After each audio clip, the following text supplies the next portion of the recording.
Hello everyone, FPL Raptor here and welcome back to another video on my YouTube channel. In today's video we have my Game Week 3 team selection where I'll discuss what my current team looks like, my transfer plans, captaincy and more. If you do enjoy today's video, please do smash that like button, and if you're new around here, make sure to subscribe as well. But without further ado, let's jump into it.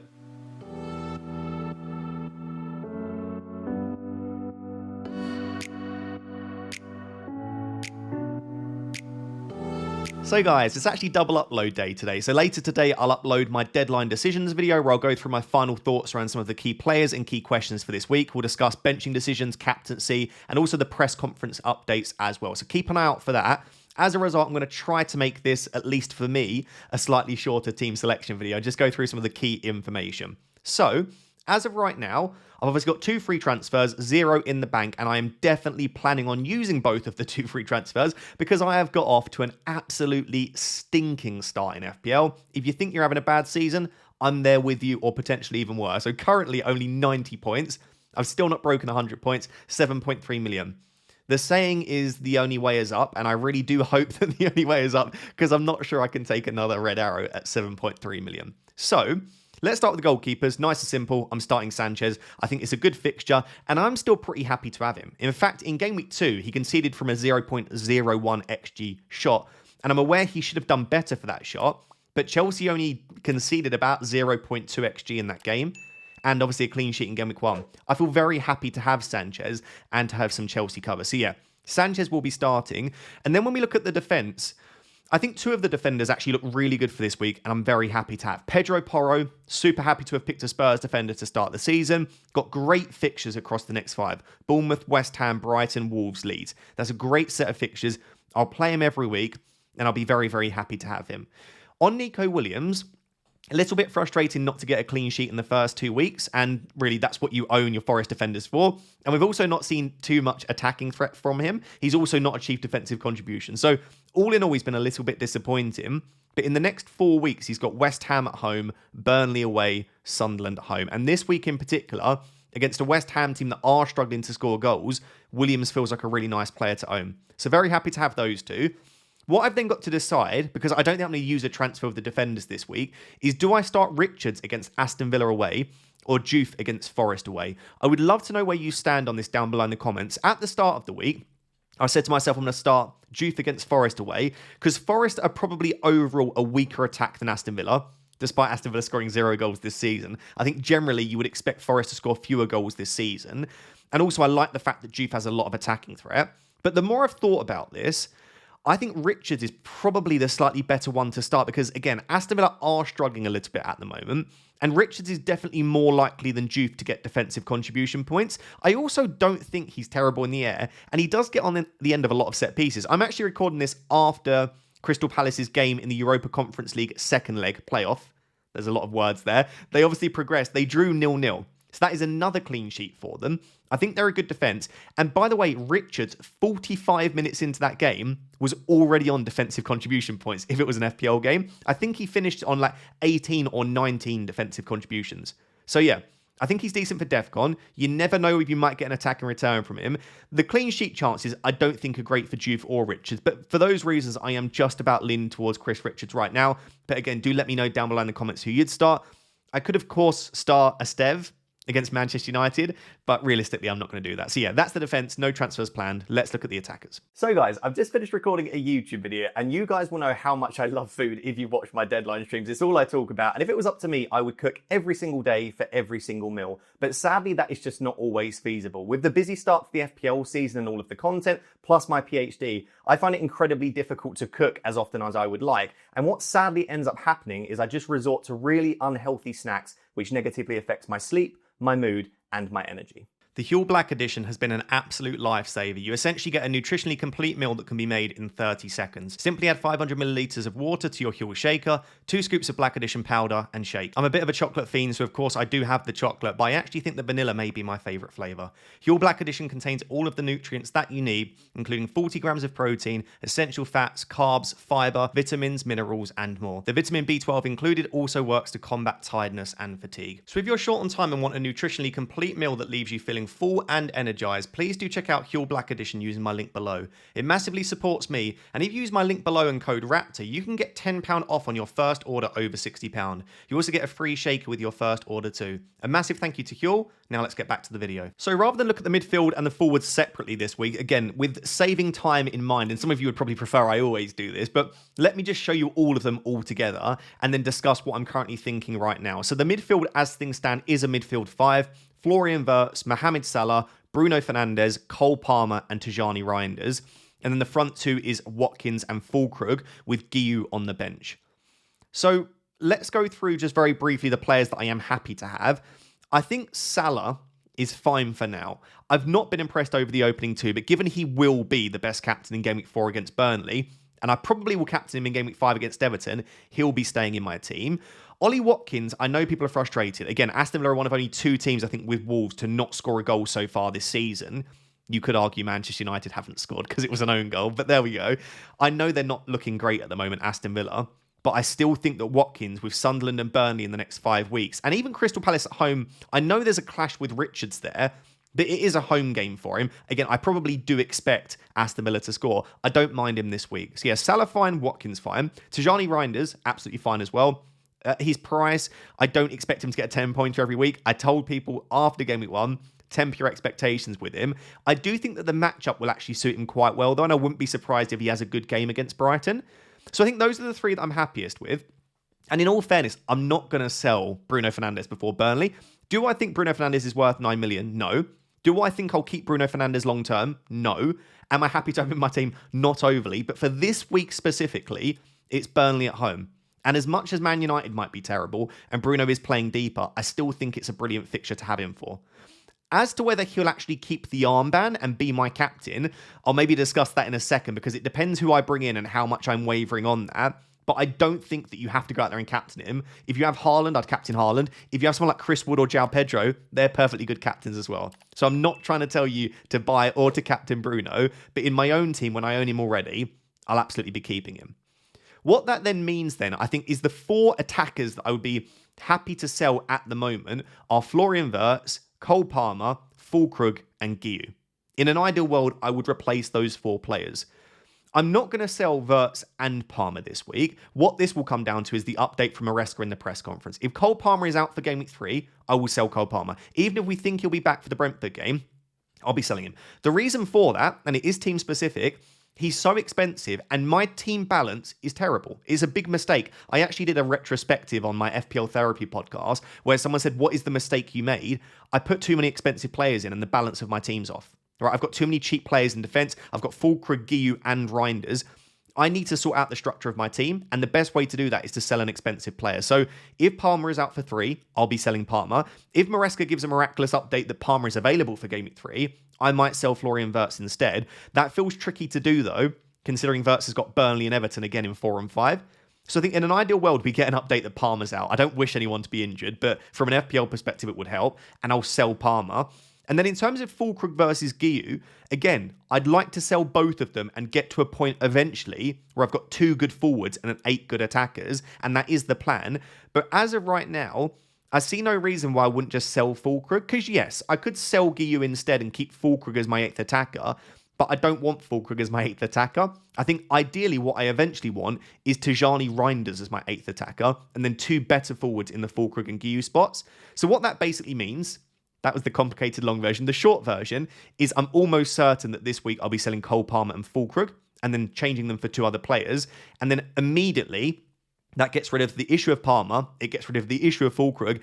And regardless of who I replace those 2 with, it will also give me money in the bank to make future upgrades. I think once you replace Palmer and Füllkrug in this team, it's actually not a bad looking team at all overall. It's probably only then 1 or 2 transfers away from being in a place where I'm really happy with it. So no plans to free hit for me. No plans to wildcard for me. Probably no plans to take a hit, although there is a world in which a hit would be nice, and probably just using the 2 free transfers. So yeah, that's the team as things stand, the shorter version. Let's now take a look at the possible transfers that I'm looking at and the players that I might be bringing in this week. So guys, let's now take a look at the players that I might be looking to bring in to replace PALMER and Füllkrug. And again, if Maresca does say that PALMER is absolutely fit and available for Game Week 3, then maybe I change my plan, and I'll discuss that in the video later today in the deadline decisions video. But for now, let's go on the basis that I'm selling PALMER and Füllkrug. I think I basically have two options that are extremely similar. And it's basically, how much do I want to give myself an opportunity to upgrade Giyu straight to a much better forward? So, option one would give me 2.2 million in the bank if I make the moves. And the idea would be to do PALMER to one of Sar or Kudus, who are obviously very similar prices. I think Kudus 6.6, Sar 6.5. So, PALMER to a 6.5 million-ish midfielder. And then Füllkrug up to one of João Pedro, Wood, or Mateta. In terms of whether it would be Sar or Kudus, I think my preference right now is Ismaila Sarr. I've always really rated him. I love the fact that he does get a lot of chances. I think probably not as good of a finisher as Kudus, probably would need more chances.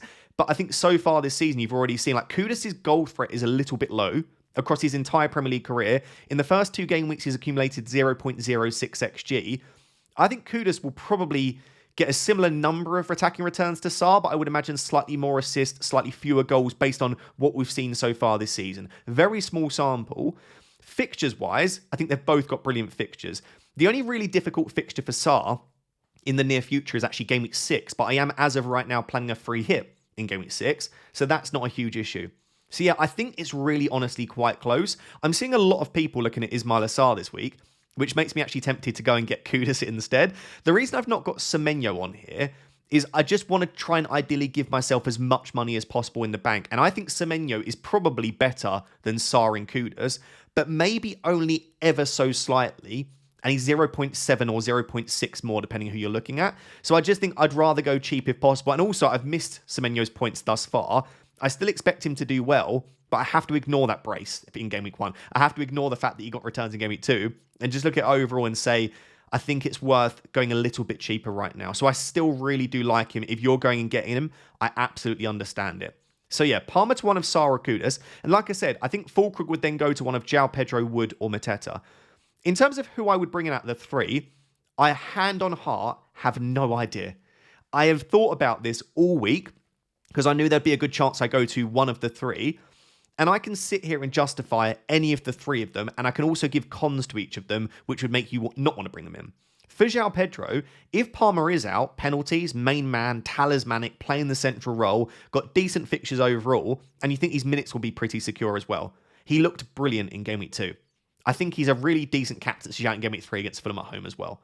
Chris Wood, I think, is an even better captaincy shout. If I was going to captain one of them, it would be Chris Wood.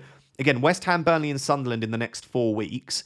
In all of those, he is a captaincy shout. His minutes should be equally, if not slightly more secure than a João Pedro, although I don't think he'll get 90 minutes on a regular basis. He will be on penalties himself as well, you would imagine. He's great, right? He doesn't get as many chances as some other players, but that doesn't necessarily matter because his finishing is exceptional. I don't like the fact that I probably would have to play him in Game Week 4 against Arsenal. That's the only thing that slightly puts me off. But otherwise, I really like him. I should note, in Game Week 6, when he's got a brilliant fixture, though, I would probably be free hitting. So then it's only 2 good fixtures that I'm essentially buying Chris Wood for. But yeah, I think this week in particular, I would rather have Chris Wood than João Pedro if you gave me the option to only own one of them. And then with Mateta, this week, the fixture is the weakest, right? Aston Villa away is definitely a more difficult fixture than Fulham at home, West Ham at home. But he's also on penalties. I just love Jean-Philippe Mateta, I'll be honest, that's the main reason. And then in Sunderland at home in Game Week 4 is obviously great. Then West Ham after that, I believe. So the next 3 fixtures overall are pretty good for Mateta. I would say they're equally as good as João Pedro and Wood if you're looking at a combination of the next 3. It does feel 1 week early, but some of my best ever transfers have been 1 or 2 weeks early, like before the good fixture. Because if Mateta does score against Villa, which he has the ability to do so, absolutely, then he's going to be a massive bandwagon, right? Grabs a goal, goes into Sunderland at home. You probably catch a couple of price rises. So I do wonder if I just go a little bit early on Sarr and Mateta. It feels a little bit crazy, though, bringing in Sarr and Mateta against Aston Villa away. And I also have Richards. So I'd have triple Crystal Palace in that game. After they've played on a Thursday night in Norway, I'm not so sure about that one. So then I'm like, maybe do I mix and match a little bit? So like a Sar and a Wood, or a Kudus and a Mateta or something like that, where I pick one Crystal Palace player and then one player from another team. But then I also think, and this is a bit of a rambly section, I do apologise, I also think, should I not just pick the players on merit? I should look at, do I prefer Sar or Kudus and choose? And then do I prefer Mateta or Wood or João Pedro and choose? If it ends up being that I prefer Sar and Mateta, just bring the pair of them in. So yeah, that's basically the first option. PALMER to one of Sar or Kudus, and then Fulkrug to those sort of 7.5 million-ish forwards. That would give me, depending which combination I go for, roughly 2.2 million in the bank, which gives me roughly 6.7 million to replace Guiu. So that is the issue that I have with option 1, is then in Game Week 4, if I wanted to upgrade Guiu, I could go to Strand Larsen if he stays at Wolves, which is looking more and more likely right now. So that's what I'm thinking, actually. Like, maybe Strand Larsen becomes the one. Like, he's got some good fixtures coming up, and I can still go there. But obviously, if Strand Larsen does end up moving to Newcastle, which again looks very unlikely at the time of me recording, then I might have an issue, because outside of Strand Larsen, I don't see any other forwards that I really like in and around that price. So option 2, what I've gone through here, or gone for here, is a cheaper option than Sar or Kudus to give me the ability to upgrade Guiu to a much better forward. So here, I've gone PALMER to Anderson, so 1 million cheaper there, and then obviously Fulkrug to one of João Pedro, Wood or Mateta. What that does is in Game Week 4, it gives me 3.2 million in the bank, and therefore around 7.7 million to replace Guiu. So what I'm essentially looking at there is PALMER to Anderson, let's say Fulkrug to Chris Wood, and then in Game Week 4, I would then be able to do Guiu to someone like Mateta. That would then again mean that Tajani Reinders is my 8th attacker pretty much, and I have a front 3 that looks something like Watkins, Wood, Mateta. It could be João Pedro too. I think that probably is stronger overall, but then I'm having to sacrifice a Sar or Kudus style player to have an Anderson in instead. So that's what I'm thinking about right now. I'm thinking, how much is it worth sacrificing that midfield spot a little bit to just give me the money to have a better third forward? I'd love to know what you think on that right now. Firstly, in terms of, do you prefer option 1 or do you prefer option 2? But then secondly, out of those forwards, João Pedro, Wood or Mateta in my position, which one do you think I should go for? And also on Sar or Kudus. So as much as there is a lot that I'm thinking about and lots of combinations that I discussed there, it is pretty simple. I'm going to sell PALMER and Fulkrug. I'm going to upgrade Fulkrug to one of those sort of 7.5 million forwards. And I'll probably bring in one of Sar, Kudus or Anderson for PALMER. So I have narrowed it down. But within that, there are so many ways that I can attack it. So let me just go back to showing you my team then. This is the team as things stand. I think defense looks good. A lot of the attack I'm fairly happy with. And in Game Week 4, having Wirtz and Salah I think will be nice.